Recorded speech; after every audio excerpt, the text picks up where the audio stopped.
अच्छा चलें।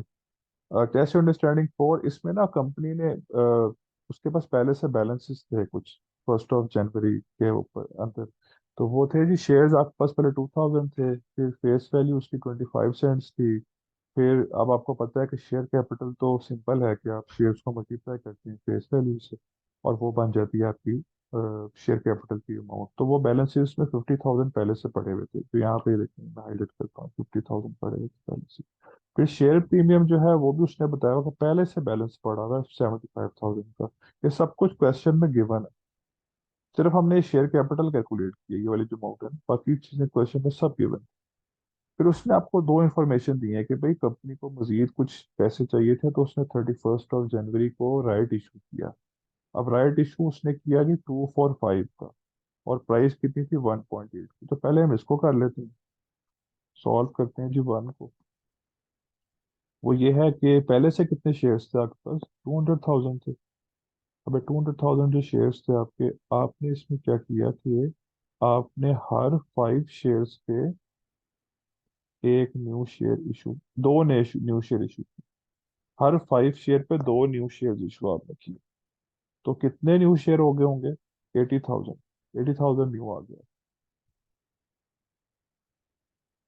Right issue, 80,000 का राइट इशू। अब आप इसकी डबल एंट्री डाल लें। डबल एंट्री जब आप डालते हैं राइट इशू की, तो आप क्या करते हैं, कैश को रिकॉर्ड करते हैं। कैश आपका है जी 80,000 इंटू कितनी का राइट इशू हो, 1.8 का। 1.8 का, तो आप उसको कैलकुलेट अगर करें, ये जो है 80,000 को 80 इंटू 1.8, तो ये आपका बनता है 144,000 बन जाता है। सही है। ये कुछ ना कुछ क्रेडिट भी करना पड़ेगा। मैं स्क्रीन देख लूँ, हाँ विजिबल है। सही है। सॉरी, क्रेडिट आपने फिर आपका किया होता है पहले शेयर कैपिटल। शेयर कैपिटल, तो शेयर कैपिटल भी आपको पता है वो हमेशा ही फेस वैल्यू पे होता है रिकॉर्ड। तो इंटू, इंटू कितनी फेस वैल्यू है, 0.25 फेस वैल्यू। तो ये कितनी अमाउंट बननी चाहिए अब आपकी, ये आपकी बननी चाहिए जनाब 20,000। 20,000 बननी चाहिए आपकी, 0.25, हाँ इतनी ही बननी चाहिए। अब जो एक्स्ट्रा पोर्शन होता है आपका शेयर कैपिटल का होता है, प्रीमियम का, सो शेयर प्रीमियम का होता है, एक्स्ट्रा जो पोर्शन होता है आपका, वो है जी 80,000 इंटू 1.55, 1.55। तो वो आपकी अमाउंट बनेगी यहाँ पे 124,000। 124,000 बनेगी। अब आपके पास गौर कीजिएगा बैलेंसेस यहाँ पे 124, एक यहाँ पे शेयर प्रीमियम का बैलेंस है जरूरी, और एक ये शेयर कैपिटल का बैलेंस, आपके पास ये दो बैलेंस बहुत जरूरी है होना। सही है। तो ये जो है, अब यहाँ तक की आपको बात समझ आनी चाहिए कि हमारे पास हमें कैश इतना मिला है, तो शेयर प्रीमियम हमारा इतना बैलेंस है, शेयर कैपिटल हमारा इतना बैलेंस है। अब पुराने बैलेंसेस को आपने अपडेट करना है। After this transaction, your new balances after this transaction of 31 जनवरी,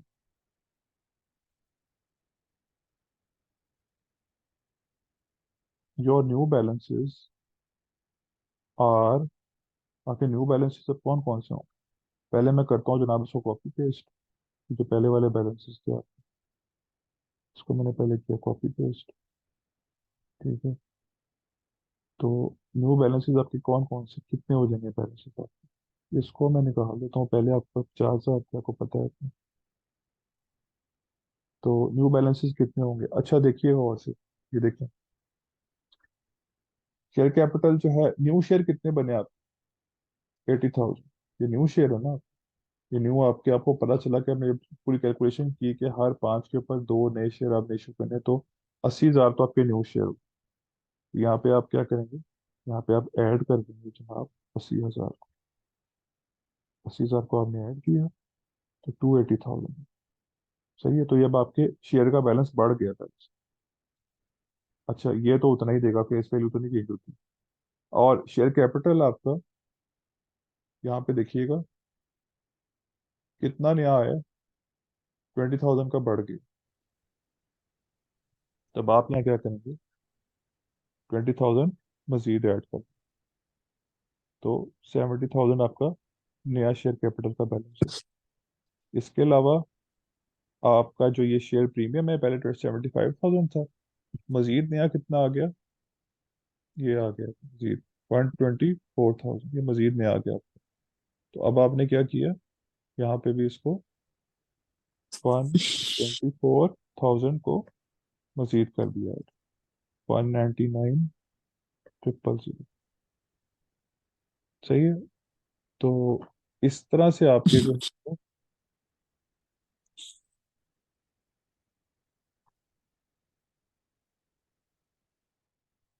इस तरह से आपके जो है ये तीनों बैलेंसेस अपडेट हो। ये पहली ट्रांजैक्शन के बाद हुआ है, अभी अभी एक ट्रांजैक्शन और भी करनी है। ये अभी हमने जो पहले काम किया है ना, ये हमने पहली ट्रांजैक्शन सॉल्व वन वाला की, 31 जनवरी का। सॉल्व वन एट 31 जनवरी वाला, अभी दूसरा वाला रहता है हमारा। अच्छा, अब वो कह रहा है जी कि 2 अगस्त को बोनस शेयर्स भी इशू है, ये वाली ट्रांजैक्शन, सेकंड ट्रांजैक्शन वाली हुई है, बोनस शेयर भी हमने इशू किए। ठीक है, तो सॉल्व टू, दूसरा जो आपका है।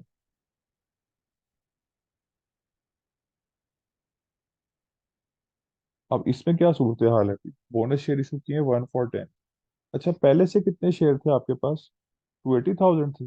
अब देखो 280 बन गया ना आपका बैलेंस यहाँ पे, यहाँ पे देखें हमने अपडेट किया 280 बन गया। तो 280 के अंदर वो कह रहा है जी आपका कि हर 10 शेयर पे, हर 10 शेयर्स पे एक न्यू शेयर इशू की, हर 10 शेयर्स पे एक न्यू शेयर इशू की। दैट मीन्स के नए शेयर आपके पास 28,000 आए हैं, ये आपके पास न्यू शेयर्स हैं, ये वाले 28। अब इसको रिकॉर्ड करना है हमने। इसको रिकॉर्ड जब हम करेंगे तो कैसे करेंगे, आपको पता है कि बोनस शेयर्स पे तो सिर्फ दो ही एंट्रीज होती है, एक डेबिट शेयर प्रीमियम और क्रेडिट शेयर कैपिटल। और रिकॉर्ड हमने उसको फेस वैल्यू पे करना होता है। We always have to record them on face value. तो फेस वैल्यू पे हमेशा हमने इसको रिकॉर्ड करना होता है। अब हम इसको रिकॉर्ड करेंगे, डेबिट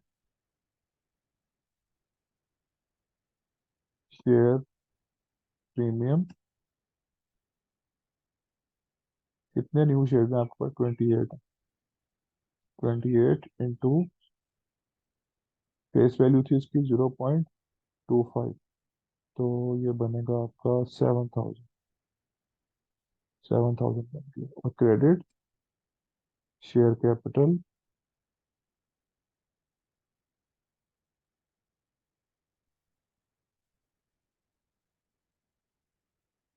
वो भी इतना ही अमाउंट का बनेगा आपको। तो इसका मतलब है 7,000 ही आपके शेयर प्रीमियम से कम होगा और 7,000 आपके शेयर कैपिटल में ऐड हो जाए। अच्छा भाई, न्यू बैलेंसेस पे आ जाओ। आपके न्यू बैलेंसेस क्या होंगे, न्यू बैलेंसेस आपके, new balances after this transaction,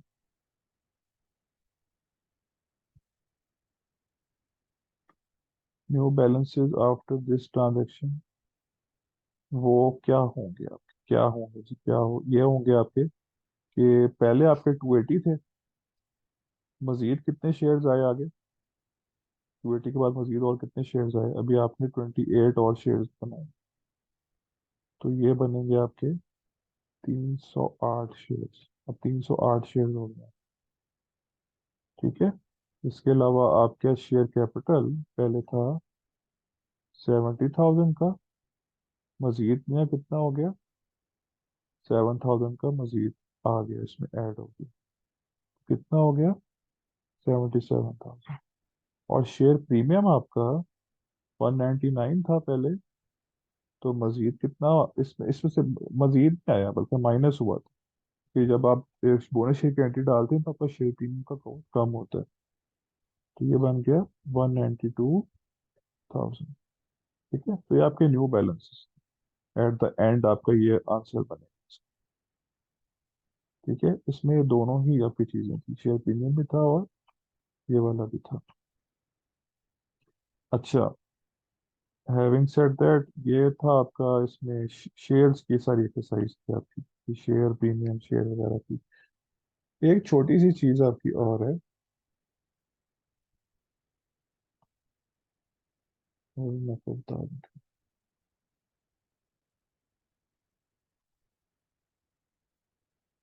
सही है, पहले मैं आपको दिखा दूं ना इसके आंसर्स भी यहाँ पे, और यहाँ पे इसके आंसर्स लिखे हुए हैं। वो कहाँ पे लिखे हैं, इसी टेस्ट अंडरस्टैंडिंग में लिखे हैं। अब यहाँ देखिएगा, अब आपको ये फाइल होपफुली विजिबल हो गई होगी। तो इसमें ये देखिएगा, ये लिखा हुआ है यहाँ पे, ये SC और SP। अब यहाँ पे डी आंसर है इसका, 77 जो है आपके शेयर कैपिटल का बैलेंस है, और शेयर प्रीमियम का 192 बैलेंस है। तो हमने ये क्वेश्चन ठीक किया है बिल्कुल। अच्छा, ये डिविडेंड्स के बारे में देखें कि ये क्या होते हैं। डिविडेंड्स जो है ना आपके, डिविडेंड हमारे होती हैं रिटर्न ऑन शेयर्स। जब हम शेयर इशू करते हैं तो हमें अपने इन्वेस्टर्स को डिविडेंड्स पे करने पड़ते हैं। सही है, और ये इसी तरह जिस तरह लिखा होता है ना कि they are usually expressed as an amount per share, 20 cents per share और 10% ऑफ द नॉमिनल वैल्यू। ये ऐसे लिखा होता है कि आपने जितनी नॉमिनल वैल्यू अपने शेयर की दी हुई है ना, उसके उसका 10%। ये, और इस तरह से आपका लिखा होता है, dividends of preferences are usually based on the predetermined amount such as 5% of the nominal value. अच्छा, इस चलें अब ये हम इस चीज को जब एंट्रीज डालेंगे ना आपको समझ आ जाएगा। कंपनी में पे अ मिड ईयर और इंटरिम डिविडेंड। तो डिविडेंड की जो एंट्री होती है ना, डबल एंट्री सिंपल, वो क्या होती है, पहले हम इस पे फोकस करें। Double entry of a dividend वो क्या होती है। अच्छा, एक चीज हमने पढ़ी थी डीलर, क्लास के अंदर में पढ़ा था डीलर, जिसका मतलब था कि डिविडेंड एक्सपेंस एसेट, ये DEA का पोर्शन है dividend. When they are increased they are debit, they are debit. ठीक है, दूसरा है आपका LER, उसमें था ये liability equity revenue. When they are increased they are credit. ठीक है, तो हमारा कंसर्न यहाँ पे क्या है, डेबिट, ये सॉरी ये डिविडेंड, डिविडेंड हमारा कंसर्न है यहाँ पे। डिविडेंड जब बढ़ता है तो वो होता है डेबिट। इसका मतलब ये है कि इसकी डबल एंट्री जो डलेगी वो होगा जब जब भी हम डिविडेंड पे करें, वो होगा जी, डिविडेंड होंगे आपके डेबिट, कोई भी अमाउंट हो सकती है। और क्रेडिट आपकी होगी जनाब, कैश में पे करना होता है आपने या बैंक, बैंक से पे करना होता है, तो आपके पास से पैसे जा रहे होते हैं, तो ये क्रेडिट हो जाते हैं। सही है। अच्छा, बुक के अंदर आपके लिखा हुआ है डिविडेंड के बजाय रिटेन्ड अर्निंग्स। ये रिटेन्ड अर्निंग्स आपकी वो होती हैं डेबिट। उसकी लॉजिक भी मैं आपको बता देता हूँ। दो लॉजिक से आपकी, देखिए, एक तो डिविडेंड है जो आपने डेबिट किया है, तो दोनों सूरतों में जब आप डिविडेंड्स पे करते हैं तो होता तो वो डेबिट ही है। जैसे हम सैलरीज नहीं पे करते, सैलरी एक्सपेंस, हम जब लोगों का रिटर्न होता है ना सैलरी, जब उनको पे करते हैं तो वो हम डेबिट ही करते हैं एज एन एक्सपेंस। इसका मतलब ये कि एज एन एक्सपेंस जब हम ट्रीट करते हैं इस चीज को, तो वो क्या होता है, वो डेबिट ही होता है। दूसरी लॉजिक जो रिटेन्ड अर्निंग्स वाली है वो ये है कि रिटेन्ड अर्निंग्स आपको पता है क्या होता है, वो तो होता ही है आपका क्रेडिट साइड के ऊपर। क्रेडिट साइड पे बैलेंस होता है रिटेन्ड अर्निंग्स का। तो जब आपकी रिटेन्ड अर्निंग्स कम हो रही होती हैं, कम हो रही होती हैं, तो फिर क्या होता है, वो डेबिट हो, रिटेन अर्निंग्स अगर आप कैपिटल का पोर्शन है ना, कैपिटल का पोर्शन जब वो कम हो रहा होगा तो वो डेबिट होगा। ठीक है, तो दोनों सूरतों में मतलब आपने अगर इसको शॉर्टकट में याद रखना है तो ये है कि डबल एंट्रीज की डेबिट होता है डिविडेंड और क्रेडिट होता है उसका कैश। ये तो इसकी डबल एंट्री थी। सही है। अब इसका एक ही टेस्ट योर अंडरस्टैंडिंग का क्वेश्चन है जस्ट। उससे पहले मैं आपको एक और चीज ये बता दूं कि जब आप एक लोन लेते हैं, when you take a loan, जब आप लोन लेते हैं तो आपके पास पैसे आते हैं। पैसे आते हैं इसका मतलब कैश या बैंक में पैसे आ गए हैं आपके, तो पैसे आपके आते हैं तो वो डेबिट होते हैं। और क्रेडिट क्या होता है? क्रेडिट आपका होता है जनाब long term, long term loan. क्योंकि ये लाइबिलिटी होता है। लाइबिलिटी आपको पता है बढ़ती है तो क्रेडिट होती है, जैसे हमने ऊपर डीलर में देखा। तो वो जब अब लाइबिलिटी हमारी बढ़ती है तो डेबिट होती है। ये आपकी एंट्री होती है सिंपल जब आप लोन लेते हैं। अच्छा, जब इंटरेस्ट, जब when you are, when the interest is due, when the interest is due on this loan, the double entries are, जब इस लोन के ऊपर इंटरेस्ट ड्यू होता है ना, देखें फॉर एग्जांपल आपने एक लोन लिया होता है, तो लोन जब जिस अमाउंट पे भी लिया होता है उसको बोलते हैं प्रिंसिपल अमाउंट। प्रिंसिपल अमाउंट बोलते हैं। उस पे एक साल के बाद लोन के ऊपर इंटरेस्ट ड्यू हो जाता है। इंटरेस्ट ड्यू होता है उसके ऊपर, और इस इंटरेस्ट को हम जो है वो इंटरेस्ट एक्सपेंस बोलते हैं। उसको हम बोलते हैं इंटरेस्ट एक्सपेंस, और दूसरा नाम उसका होता है फाइनेंस चार्ज। जब हमें लोन मिलता है तो हमें फाइनेंस मिलता है, और उस फाइनेंस के ऊपर कुछ चार्ज भी पे करना पड़ता है, तो उसको हम इंटरेस्ट एक्सपेंस या फाइनेंस चार्ज बोलते हैं। सही है। अब फाइनेंस चार्ज जो है उसकी भी एक डबल एंट्री होती है। फाइनेंस चार्ज की डबल एंट्री होती है कि डेबिट आप करते हैं इंटरेस्ट एक्सपेंस या फाइनेंस चार्ज, दोनों नाम में से कोई भी नाम आप उसका यूज कर सकते हैं। और क्रेडिट आप क्या करते हैं? क्रेडिट आप करते हैं कैश को।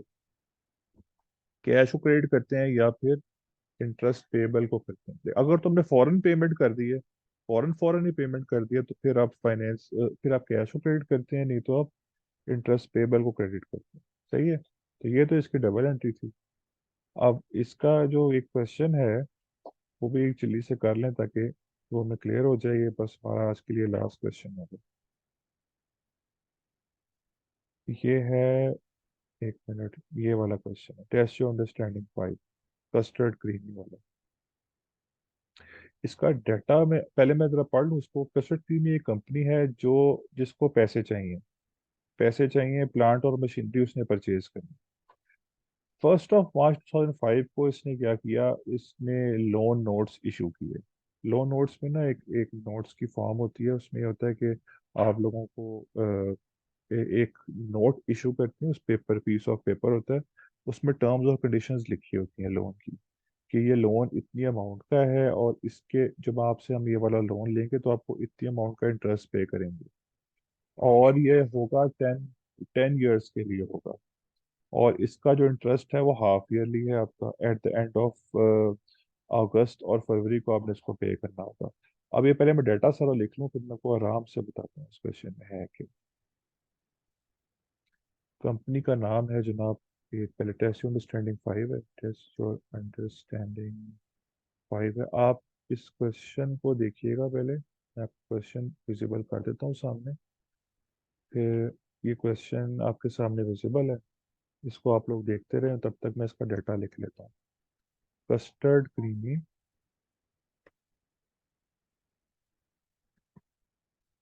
अच्छा, इनको जो है वो प्लांट एंड मशीनरी खरीदना है, तो इन्होंने लोन नोट्स इशू किए हैं। लोन नोट्स इशू किए हैं कितने पे? 150 के इशू किए हैं, और 10% उस पर वो इंटरेस्ट पे करें। सही है। तो पहली एंट्री अगर हम इसकी डालें, मैं आपको पहले शीट पे ले आता हूँ।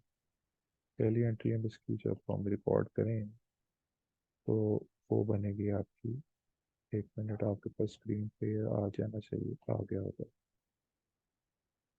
पहली एंट्रीज की हम रिकॉर्ड कर लेते हैं। वो है, हमने लोन लिया है। सही है। लोन जब हमने लिया होगा तो क्या एंट्री रिकॉर्ड होगी? डेबिट हमारा होगा कैश 150,000 इंटू 10%। कितना हमारा इंटरेस्ट, हमारा जो लोन है, नहीं लोन लोन पूरी अमाउंट पे रिकॉर्ड हुआ है अभी। अभी हमारे पास कैश पूरा है, अभी हमने इंटरेस्ट की बात नहीं करी। पूरा लोन हमारा रिकॉर्ड हुआ है कितने का, डेबिट कैश और क्रेडिट हमारा लॉन्ग टर्म लोन 150,000 का, ठीक है, ये आपने रिकॉर्ड कर लिया। अब अब आपको एक थोड़ी सी चीज समझनी पड़ेगी, टाइम लाइन है यहाँ पे। टाइम लाइन है जनाब 1 जनवरी से लेकर 31 दिसंबर। इसको मैं थोड़ा छोटा कर देता हूँ, ठीक है, ये पूरा ईयर है आपका, 1 ईयर, ठीक है। अब इस 1 ईयर के अंदर पूरी ट्रांजैक्शन होनी है, ये टाइम लाइन है आपकी। अब जब लोन इन्होंने दिया ना, loan notes are issued at, कब इशू किए ना लोन, जरा मुझे जरा देख रहा हूँ इसको। लोन नोट्स इन्होंने इशू किए हैं जनाब आपके 1 मार्च को इशू किए। लोन आर इशूड एट 1 मार्च, 1 मार्च को उन्होंने लोन नोट इशू किए हैं अपने, ठीक है। तो इसका मतलब है कि 1 मार्च से अगस्त, 31 अगस्त आर 6 मंथ एंड 6 मंथ्स है, ठीक है। And interest expense payment is half yearly payment. अब कहते हैं जी आपने एक साल में 2 पेमेंट्स करनी है। अब देखो ना, अब जैसे मेरे को बताया था कि एक साल के बाद इंटरेस्ट एक्सपेंस ड्यू हो जाता है, लेकिन इस क्वेश्चन में ना उसने स्पेसिफिकली बताया हुआ है कि क्वेश्चन आपको दोबारा पढ़ेंगे ना, कि वो हाफ ईयरली पेमेंट कर रहा है उसमें। हाफ ईयरली पेमेंट्स करनी है आपको, हाफ ईयरली करनी है आपको, यानी कि बजाय कि पूरा साल खत्म होने के बाद पेमेंट करें, आपको हाफ हाफ ईयर के बाद पेमेंट करनी है। तो पहला जो हाफ बनता है, देखो अगर आपने 1 मार्च को लोन इशू किया है, तो इस पर आपको पहली दफा इंटरेस्ट पे करना पड़ेगा 1 अगस्त को। तो 1 अगस्त को 6 महीने पूरे रहते हैं, देखो ना, मार्च, अप्रैल, मई, जून, जुलाई, अगस्त, तो 6 महीने पूरे हो गए। 6 महीने आपके पास पूरे हो गए। तो आप मुझे बताइएगा कि आपकी लोन की अमाउंट कितनी थी, 150,000 थी, ठीक है। 150,000 आपकी लोन की अमाउंट थी। उसके ऊपर इंटरेस्ट कितना है आपका, जो आपने रेट कितना देना है इंटरेस्ट का, 10% देना है। और चूंकि इस क्वेश्चन में उसने आपको कहा हुआ है कि ये हाफ ईयरली है, हाफ ईयरली का मतलब होता है 6/12, हाफ ईयरली का मतलब होता है 6/12। इनको जरा फॉन्ट छोटा कर दूं, हाफ ईयरली का मतलब होता है 6/12, ज़्यादा छोटा हो गया, ठीक है। 6/12 हाफ ईयरली का मतलब होता है। इसका मतलब ये हुआ कि इसकी जो पेमेंट आपकी बनेगी, पहले तो 15,000 बननी चाहिए थी, लेकिन 15,000 नहीं बनेगी अब क्योंकि 6/12 से भी मल्टीप्लाई आपने किया है। तो ये आपका इंटरेस्ट एक्सपेंस बना, आपका इंटरेस्ट एक्सपेंस 6 महीने के बाद अगस्त में, यहाँ मैं लिख देता हूँ एट अगस्त, सॉरी, एट अगस्त इतना बना, सही है। और क्रेडिट क्या होगा आपको, क्रेडिट आपका होगा जी कैश, कैश आपने पे करना है। कैश भी आपने इतना ही पे करना होगा, जाहिर है। 150,000 इंटू 10% इंटू 6/12, सही है। तो वो भी आपकी इतनी ही अमाउंट होगी, 75,000, 75,000। तो ये आपकी पहली एंट्री होगी अगस्त के अंदर, अगस्त में आपकी ये पहली एंट्री होगी। अच्छा एक बात और याद रखिएगा, कि सेकेंड एंट्री आपकी 31 दिसंबर को ही डलेगी एंट्री। क्यों भला, क्योंकि 31 दिसंबर आपका ये वाला है, 31 दिसंबर, इसको अगर मैं हाईलाइट कर दूं, ये 31 दिसंबर ईयर एंड है। 31 December is year end, is year end, 31 December is year end. And according to the matching principal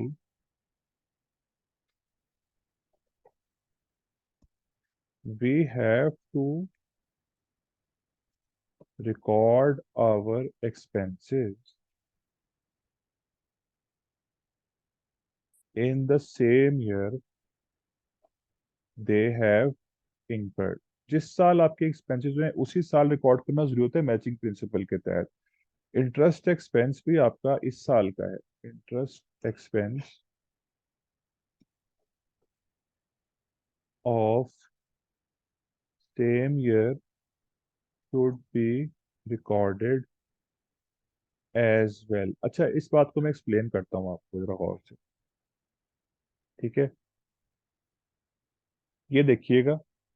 issue loan loan जो आपका इशू हुआ था, लोन जो आपका इशू हुआ था वो कब हुआ था 1 मार्च को।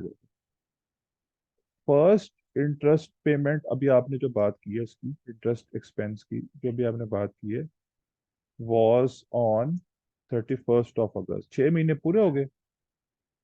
उसके बाद जब अगले 6 महीने पूरे होने हैं, वो कब होने? सेकंड सेकंड इंटरेस्ट एक्सपेंस की जो पेमेंट है वॉज पेड ऑन फरवरी। फरवरी में, फरवरी नेक्स्ट ईयर। Next year. अब आप गौर करें देखें। पहली पेमेंट आपकी हुई थी 6 महीने के बाद। मार्च में लोन इशू हुआ।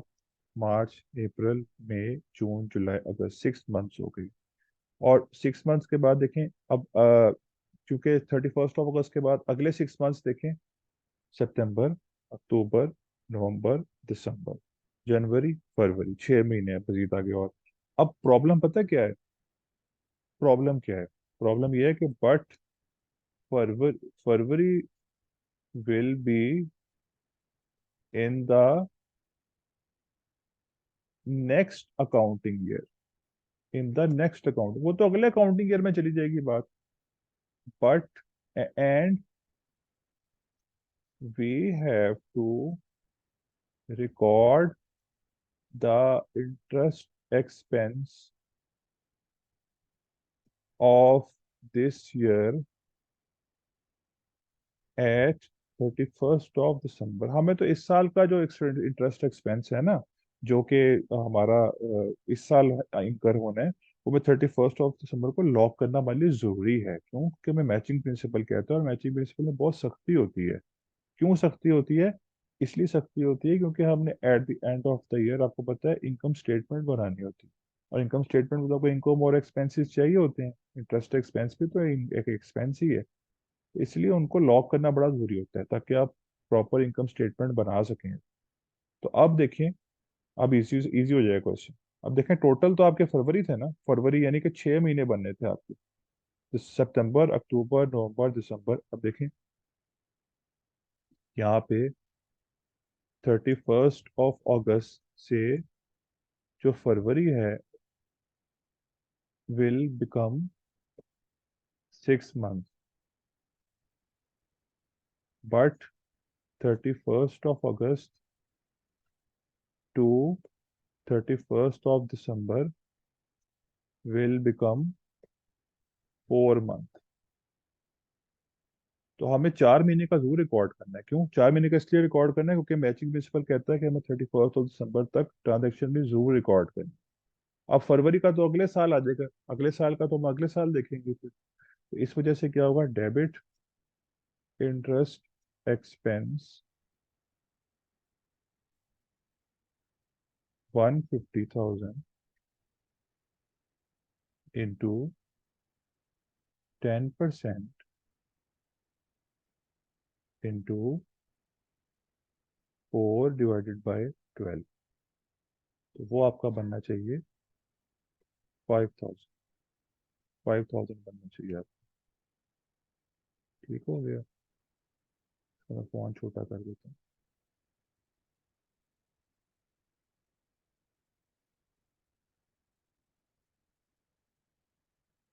फॉन्ट्स को छोटा कर दिया मैंने। डेबिट हो गया इंटरेस्ट एक्सपेंस। तो ये, और क्रेडिट भी आपका यही होगा, सेम ही। क्रेडिट आपका होगा कैश। ठीक है। तो ये आपकी डबल एंट्री इसकी हो जाएगी। क्यों? आपने 4 महीने का इसलिए किया क्योंकि आप देखो 31 दिसंबर में ही उसको लॉक करना। सही है। तो ये था आपका ये वाला क्वेश्चन, लास्ट आज के लिए। कोई क्वेश्चन इसमें किसी का हो तो वो पूछ सकते हैं।